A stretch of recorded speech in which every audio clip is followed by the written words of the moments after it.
Many months ago, we were meeting with Pam Houston, and we told her about the wild geography of hope. And we asked her if she had ideas for authors who had written works related to the wild. And Pam suggested a book about a woman hiking the Pacific Crest Trail. Based on Pam's high praise of the work, and because the title was Wild, we pursued inviting the author. But we expected the book to have a very limited audience. Women hikers at best. We have a lot of women hikers in the area, but little did we know what an incredible book it was, how on target to the theme of practicing the wild, and how wildly universally appealing it would be.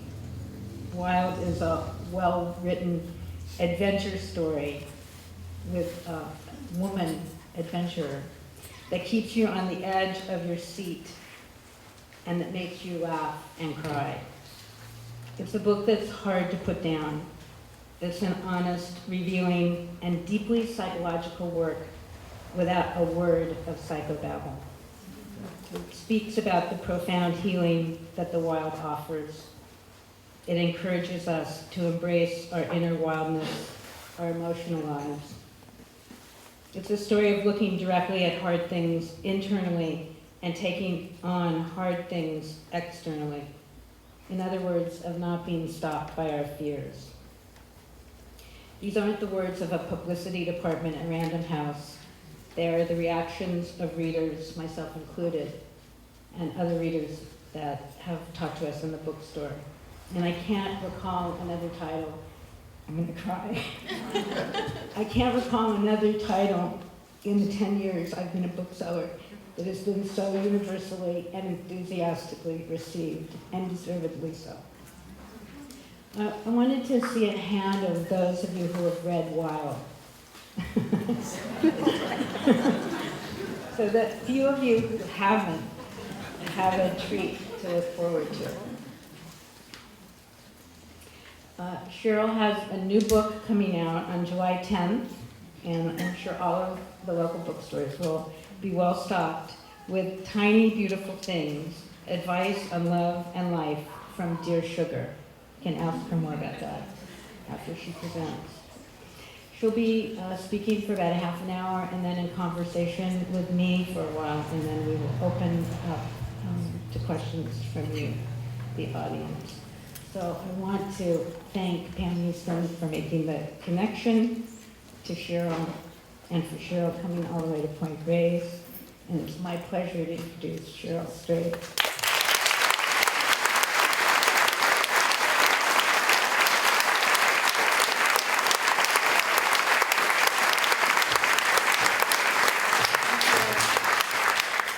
Thank you for that lovely introduction, Kate. Every time I walk into a room like this, that person inside of me, who I can't show to you right now, cries. And when so many of you raised your hands, I can't believe so many of you have read my book. I really can't. People keep asking me this question over and over again, like, how's it been, since all this crazy stuff has happened with Wild? And I actually don't know, I don't have an answer to it. I don't know how it's been. Like, I can't absorb it. I'm still surprised all the time. Because this book, like any book, really, was made in a very, very solitary place, a very silent, alone place. And it would be the same book, whether nobody read it or all of you had. And I'm so grateful that so many of you have read it, and I'm so grateful it's been so well received. But there's this part of me that just, I can't make sense of it, because it seems so strange, because the writer's life is such a private place. In any case, thank you all for coming out to see me tonight. I'm really excited to be here. I'm really excited that in the very top row of hay bales, there are my husband and my 2 kids. And they're sitting next to this woman, Michelle, who I met at Crater Lake on the Pacific Crest Trail. And Can you wave, Michelle? And I don't know if any of you have gone online or seen any of the photos of me standing next to Crater Lake in 1995. Michelle snapped those photos, but she and I haven't been in touch. We met and basically were with each other for like 10 hours, and then we both went our separate ways. And she doesn't even appear in Wild. She was in the first draft, and she got lost on the cutting room floor. But like 2 weeks ago, suddenly I get this email. She's like, I met you many years ago. And we remembered each other. So it's so fun to see her here tonight. Wild began really, here I am at this joyous moment talking to you about this story, but it really began in this place that was the darkest, hardest, bottom part of my life. I was standing in line at an REI. I'm so glad that in this crowd I don't have to explain to you what REI is. When I was in New York City, literally a half a block in Soho, a half a block away from, believe it or not, there's an REI there. I said REI, and it was just like nobody knew. They thought it was the place you go to buy gum, in Manhattan. And I was like, I had to explain to them what REI was. But I was standing in line in Minneapolis at REI in December of '94, and everything had gone wrong. Everything had fallen apart in my life. And the things that hadn't gone wrong and fallen apart, I'd done my best to make them go wrong and fall apart. And I was in such a place of dark despair. I'd really spun out in all these self-destructive ways. And there was a blizzard, and I needed to dig my truck out. And I had gone to REI to buy a foldable shovel. And I didn't see that as a metaphor, but it was really, I had to dig myself out. And I was waiting to pay for it when I saw this guidebook on the shelf near the cash register that said the Pacific Crest Trail, Volume 1, California. I had never heard of the Pacific Crest Trail, but I picked it up and read the back, and I read the story of this amazing trail that goes from Mexico to Canada through California, Oregon, and Washington, following the crest of the Sierra Nevada and the Cascade Range. And the description of what that thing was so grand and so significant and so important and so sacred. And I was so none of those things at that moment in my life. But there was something about it, that description, that I knew that I needed to attach myself to it. I had grown up in the wilderness of northern Minnesota. I instinctively knew that the wilderness was a home to me. And it's only in retrospect really that I can say that. At the time I was just thinking, I was just feeling so sad and despairing and knowing that something needed to change. But in retrospect, I know that what I did was I was really looking for home, and at this time that I had lost my home in really profound ways. And so very unoriginally, like many people before me, I went west to find that new home, and I began my hike on the Pacific Crest Trail about 4 or 5 months after that first time I picked up that guidebook.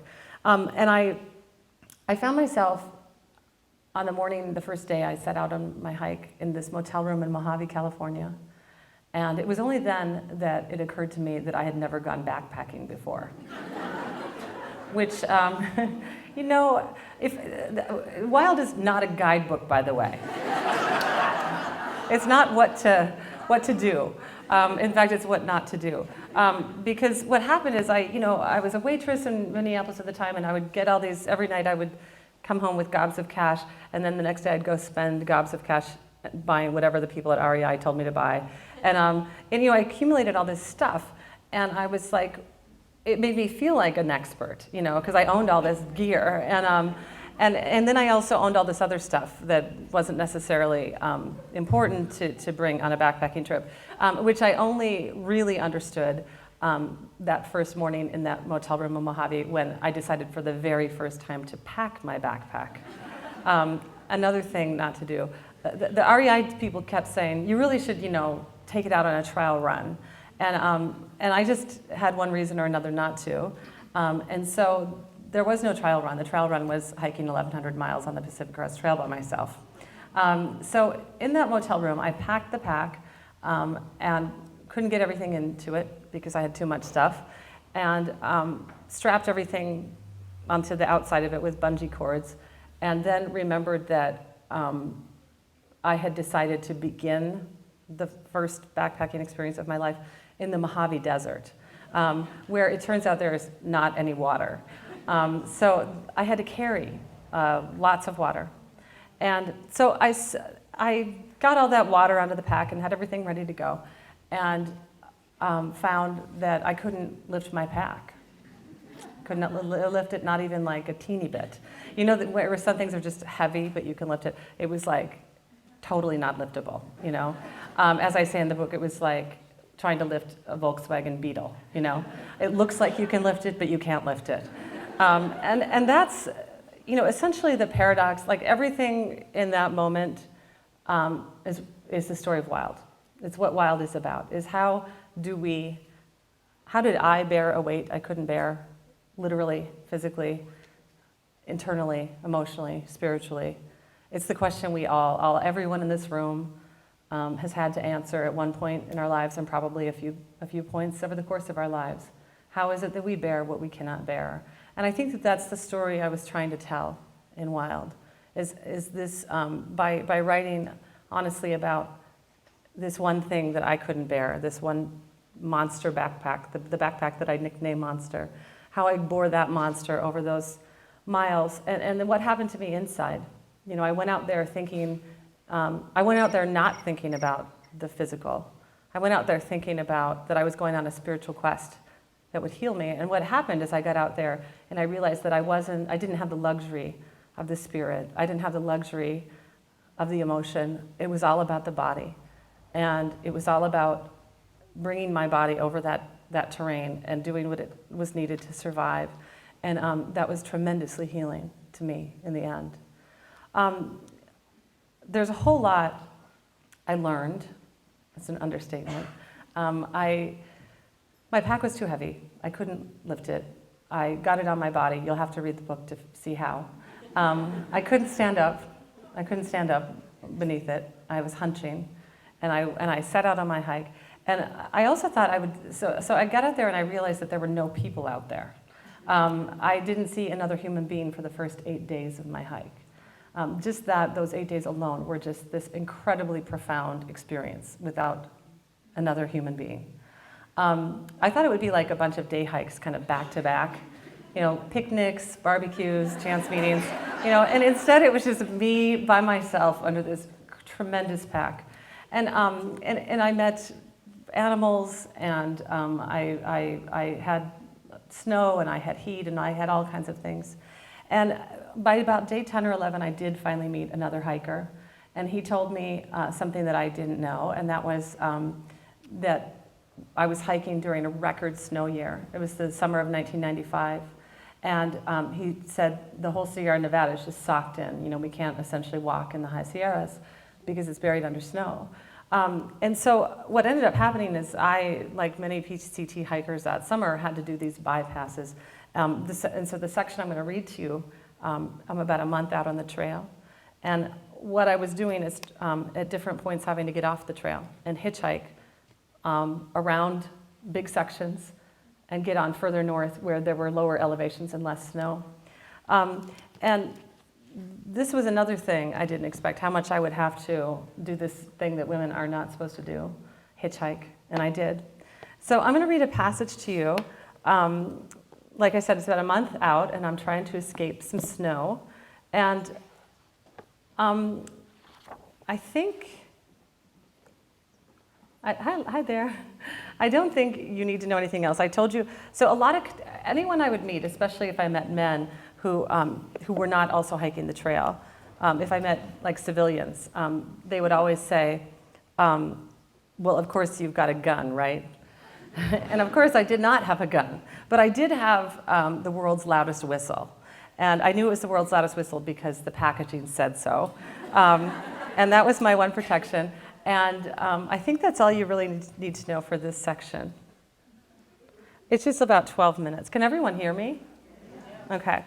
And then, you know, I'm going to answer all kinds of questions afterwards, so don't feel sad if I didn't address whatever in my little talk there, what you were dying to know. You'll have the chance. Okay, where do I put my book in relation to the microphone? There we go. I was standing by the side of the highway, and I should say, there is one swear word in here, and I'm just gonna, so my kids don't gasp in horror to hear their mother say, "I'm sorry, you guys, you're not supposed to say this word." But mommy can. I was standing by the side of the highway just outside the town of Chester, California, trying to hitch a ride when a man driving a silver Chrysler LeBaron pulled over and got out. I felt a sick flutter in my gut as I attempted to discern in the flash of a second what his intentions were as he made his way toward me on the gravel shoulder of the road. He looked like a nice enough guy, a few years older than me. He wasn't a nice guy, I decided when I glanced at the bumper of his car. On it, there was a green sticker that said, Imagine world peace. Has there ever been a serial killer who imagined world peace? "Hey there," I called amiably. I was holding the world's loudest whistle, my hand having traveled to it unconsciously over the top of Monster and around to the nylon cord that dangled from my backpack's frame. I hadn't used the whistle since I'd seen that first bear on the trail, but since then I had a constant and visceral awareness of where it was in relation to me, as if it weren't only attached to my backpack by a cord, but another invisible cord attached it to me. "Good morning," the man said, and held his hand out to shake mine, his brown hair flopping over his eyes. He told me his name was Jimmy Carter, no relation, and that he couldn't, it's funny, I can tell you guys this in California. So some people I switched their names if, I hadn't been able to track them down when I was writing the book, so I would just change their name just in case they didn't want to be outed by my book. But I tried to kind of keep their name change in spirit with their actual name. So I can tell you this guy's actual name was Jerry Brown. It's true. He told me his name was Jimmy Carter, no relation, and that he couldn't give me a ride because there was no room in his car. I looked and saw it was true. Is Jerry Brown here by chance? I looked and saw it was true. Every inch except the driver's seat was crammed with newspapers, books, clothes, soda cans, and a jumble of other things that came up all the way to the windows. He wondered instead if he could talk to me. He said he was a reporter for a publication called the Hobo Times.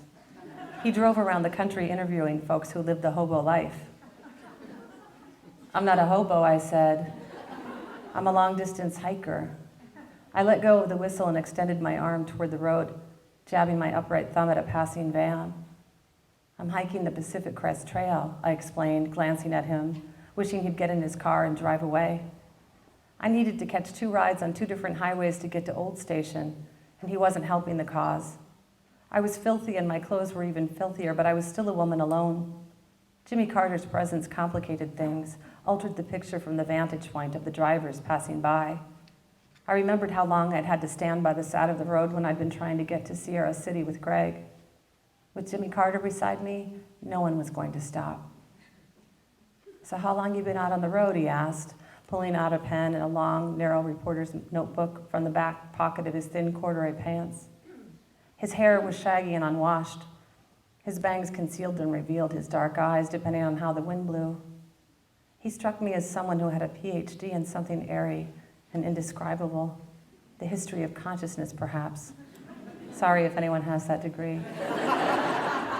I read the last reading I gave was in Santa Cruz, where it's the only place they have the PhD in the history of consciousness. It's like the whole department showed up, and they had protest signs at the reading. Or comparative studies in discourse and society. "I told you I'm not on the road," I said, and laughed. Eager as I was to get a ride, I couldn't help but feel a little delighted by Jimmy Carter's company. "I'm hiking the Pacific Crest Trail," I repeated, gesturing by way of elaboration to the woods that edged up near the road, though in fact the PCT was about 9 miles west of where we stood. He stared at me blankly, uncomprehending. It was mid-morning and hot already, the kind of day that would be scorching by noon. I wondered if he could smell me. I was past the point where I could smell myself.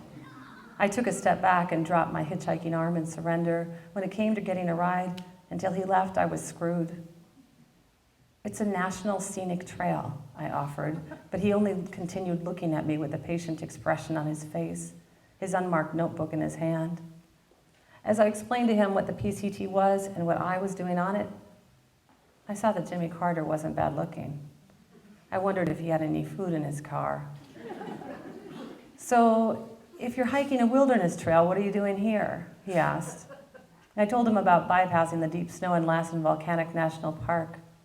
I added I'd been on the trail about a month. "How many nights have you slept with a roof over your head in that month?" he asked. 3 times, I answered after thinking about it. "Is this all you have?" he asked, nodding to my backpack and ski pole. "Yeah, I have some things in storage too, but for now, this is it." I put my hand on Monster. It felt like a friend always, but even more so in the company of Jimmy Carter.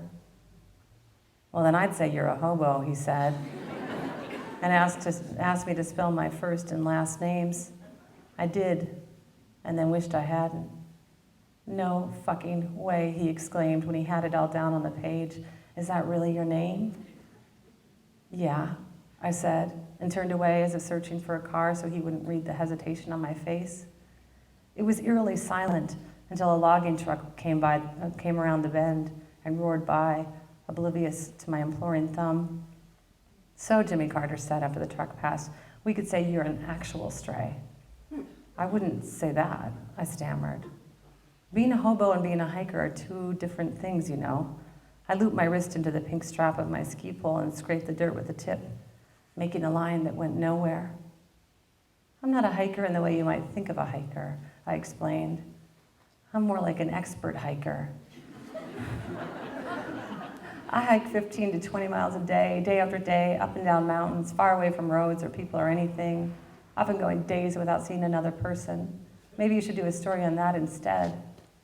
He glanced up at me from his notebook, his hair blowing extravagantly across his pale face. He seemed like so many people I knew. I wondered if I seemed that way to him. "I hardly ever meet hobo women," he half whispered, as if confiding a secret. "So this is cool." "I'm not a hobo," I insisted more vehemently this time. "Hobo women are hard to find," he persisted. I told him that this was because women were too oppressed to be hobos. That most likely all the women who wanted to be hobos were holed up in some house with a gaggle of children to raise. Children who'd been fathered by hobo men who'd hit the road. "I see," he said. "You're a feminist then." "Yes," I said. It felt good to agree on something. "But none of this matters," I exclaimed, "because I myself am not a hobo. This is totally legit, you know, what I'm doing. I'm not the only one hiking the PCT. People do this. Have you ever heard of the Appalachian Trail? It's like that, only out west." I stood watching him write what seemed like more words than I'd spoken. "I'd like to get a picture of you," Jimmy Carter said. He reached into his car and pulled out a camera. "That's a cool shirt, by the way. I love Bob Marley. And I like your bracelet, too." And I should explain I was wearing a MIA POW bracelet most of that summer. And the man's name on my bracelet was William J. Crockett. "And I like your bracelet, too. A lot of hobos are non-vets, you know." I looked down at William J. Crockett's name on my wrist. "Smile," he said, and snapped a shot. He told me to look for his piece on me in the fall issue of the Hobo Times, as if I were a regular reader. "Articles have been excerpted in Harper's," he added. "Harper's?" I asked, dumbfounded. "Yeah, it's this magazine that..." "I know what Harper's is. And I don't want to be in Harper's. Or rather, I really want to be in Harper's, but not because I'm a hobo." "I thought you weren't," he said, and turned to open the trunk of his car. "Well, I'm not. So it'd be really a bad idea to be in Harper's, which means you probably shouldn't even write the article because standard issue hobo care package," he said, turning to give me a can of cold Budweiser beer and a plastic grocery bag weighed down with a handful of items at its bottom. "But I'm not a hobo," I echoed for the last time with less fervor than I had before, afraid he'd finally believe me and take the standard issue hobo care package away. "Thanks for the interview," he said, and shut the trunk. "Stay safe out here." "Yeah, you too," I said. "You have a gun, I assume. At least I hope you do." I shrugged, unwilling to commit either way.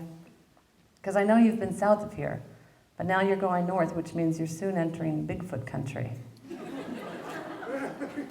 "Bigfoot?"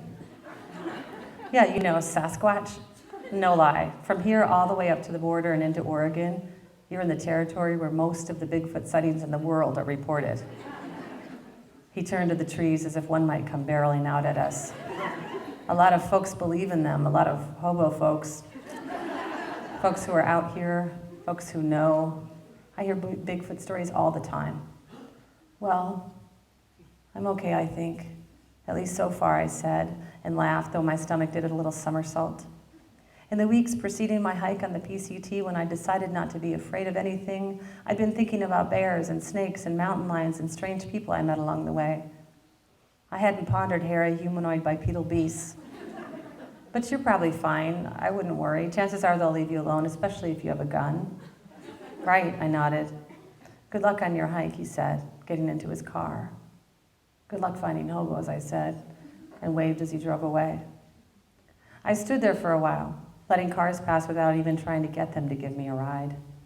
I felt more alone than anyone in the whole wide world. The sun beat down on me hot, even through my hat. I jabbed my thumb at a car and realized only after it passed that it didn't look so good I was holding a beer. I pressed its cool aluminum against my hot forehead and suddenly had the urge to drink it. Why shouldn't I? It would only get warm in my pack. I hoisted Monster onto my back and ambled through the weeds down into the ditch and then up again into the woods, which somehow felt like home to me, like the world that was mine in a way that the world of roads and towns and cars was no longer. I walked until I found a good spot in the shade. Then I sat down in the dirt and cracked the beer open. I didn't like beer. In fact, that Budweiser was the first whole beer I'd ever drunk in my life. But it tasted good to me, like beer tastes, I imagine, to those who love it, cold and sharp and crisp and right.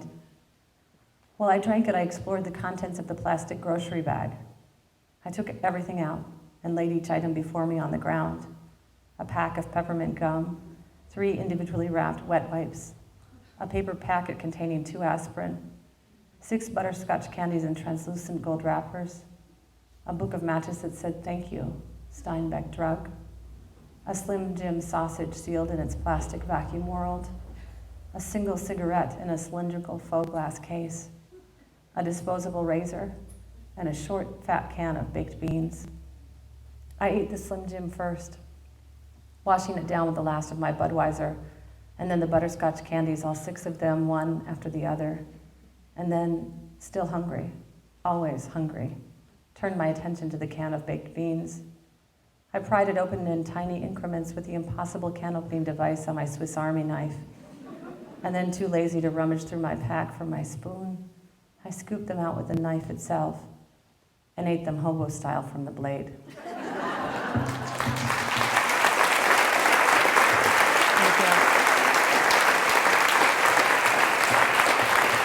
Thank you. So I read that passage on my book tour. I was in St. Paul, Minnesota. And I read that passage, and by the time I got back to my hotel room that night, I had an email from William J. Crockett's sister. Her friend had been in the audience, and they knew nothing about the book. Her friend had been dragged to the reading by some other friend. Hi, Melanie. And she just happened to be very close. You know, she knew that her friend was William J. Crockett. That was her brother, who was killed in Vietnam when he was 26. His plane was shot down.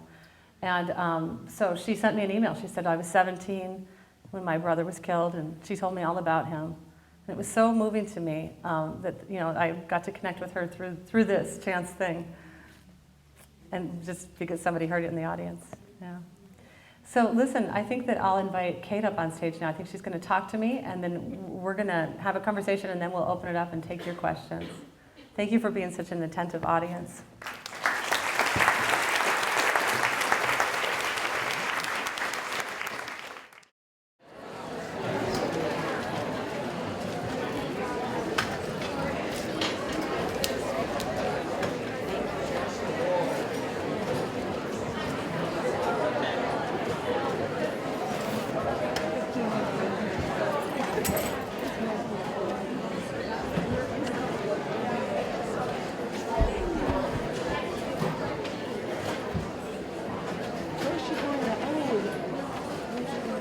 I love it.